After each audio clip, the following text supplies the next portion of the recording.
Si Huda at si Tamar. Ika-38 kabanata. Nang panahon ding iyon, humiwalay si Huda sa mga kapatid niya at doon nanirahan kasama ni Hira na taga-Adulam. Doon nakilala ni Huda ang anak ni Shua na taga-Kanaan at napangasawan niya ito. Dumating ang panahon, nagbuntis ito at nanganak ng lalaki at pinangalanan ni Huda ang sanggol na Muli siyang nagbuntis at nanganak ng lalaki at pinangalanan niyang Onan. Nagbuntis pa siya at nanganak ng lalaki at pinangalanan niyang Shelah. Isinilang si Shelah sa Kezib. Si Tamar ang napili ni Huda para maging asawa ng kanyang panganay na si Pero si ay naging masama sa paningin ng Panginoon, kaya pinatay siya ng Panginoon. Kaya sinabi ni Huda kay Onan, "Sipingan mo ang hipag mo, dahil tungkulin mo iyan bilang kapatid ng asawa niyang namatay, para sa pamamagitan mo ay magkaroon din ng mga anak ang iyong kapatid." Pero alam ni Onan na hindi ituturing na kanya ang magiging anak nila, kaya tuwing magsisiping sila ni Tamar, itinatapon niya sa labas ang kanyang binhi, para hindi siya magkaanak para sa kanyang kapatid.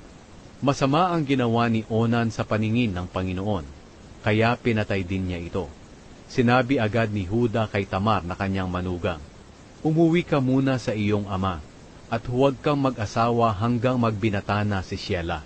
Sinabi iyon ni Huda dahil natatakot siya na baka mamatay din si Shelah, katulad ng mga kapatid niya. Kaya umuwi muna si Tamar sa kanyang ama. Dumating ang panahon, namatay ang asawa ni Huda. Pagkatapos ng kanyang pagdadalamhati, pumunta siya sa mga manggugupit ng balahibo ng kanyang mga tupa roon sa Timna. Kasama niyang pumunta roon ang kaibigan niyang si Hira na taga-Adulam. May nagsabi kay Tamar na ang biyenan niya ay pupunta sa Timna para pagupitan doon ang mga tupa nito.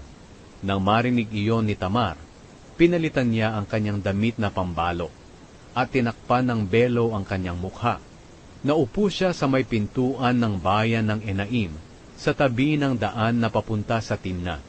Plano niyang dayain si Huda, dahil hindi pa rin ibinibigay sa kanya si Shelah para maging asawa niya, kahit binata na ito. Pagkakita ni Huda kay Tamar, hindi niya nakilala na manugang niya ito, dahil may talukbong ang mukha nito.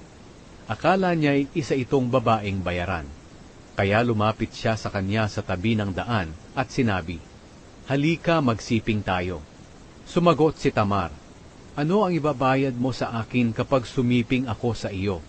Sinabi ni Huda, "Bibigyan kita ng kambing mula sa aking mga hayop." Sumagot si Tamar, "Papayag ako kung may ibibigay ka sa akin, para makatiyak ako na babayaran mo ako hanggang maipadala mo na ang kambing." Nagtanong si Huda, "Anong garantiya ang gusto mo?" Sumagot si Tamar, "Ibigay mo sa akin ang ginagamit mong pantatak, panali, at pati ang iyong tungkod." Kaya ibinigay iyon ni Huda at sumiping siya kay Tamar. Pagkatapos, umuwi si Tamar at tinanggal niya ang talukbong sa kanyang mukha at muling isinuot ang damit na pambalo. Dumating ang panahon at nagbuntis siya. Hindi nagtagal, ipinahatid ni Huda ang kambing sa kaibigan niyang si Hira na taga-Adulam para kunin ang mga bagay na ibinigay niya kay Tamar bilang garantiya. Pero hindi niya makita si Tamar. Nagtanong si Hira sa mga lalaking taga-Enaim kung nasaan na ang babaeng bayaran na nakaupo sa tabi ng daan. Ngunit sumagot ang mga tao, "Wala naman kaming nakitang ganoong babae rito." Kaya bumalik si Hira kay Huda at sinabi, "Hindi ko siya makita." At sinabi ng mga tao na wala naman daw ganoong babae roon. Sinabi ni Huda, "Hayaan na lang natin na itago niya ang mga ibinigay kong gamit sa kanya, dahil baka pagtawanan pa tayo ng mga tao na naghahanap tayo sa wala." Ganoon paman, pinahatiran ko naman siya ng mga kambing, pero hindi mo naman siya makita roon. Pagkalipas ng 3 buwan, nabalitaan ni Huda na ang manugang niyang si Tamar ay nagbebenta ng dangal at nabuntis ito. Kaya sinabi ni Huda, "Dalhin ninyo siya sa labas ng lungsod at sunugin."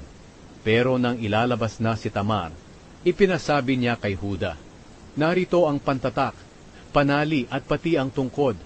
Ang may-ari nito ang ama ng sanggol na nasa sinapupunan ko. Kilalanin niyo kung kanino ito." Nakilala ni Huda na kanya ang mga gamit na iyon, kaya sinabi niya, "Wala siyang kasalanan. Ako ang nagkasala dahil hindi ko pinayagang mapangasawa niya ang anak kong si Shelah." Hindi na muling sumiping si Huda kay Tamar. Nang malapit ng manganak si Tamar, nalaman niyang ang sanggol na nasa sinapupunan niya ay kambal. At nang nanganganak na siya, lumabas ang kamay ng isang sanggol. Tinalian ito ng manghihilot ng taling pula para malaman na ito ang unang isinilang.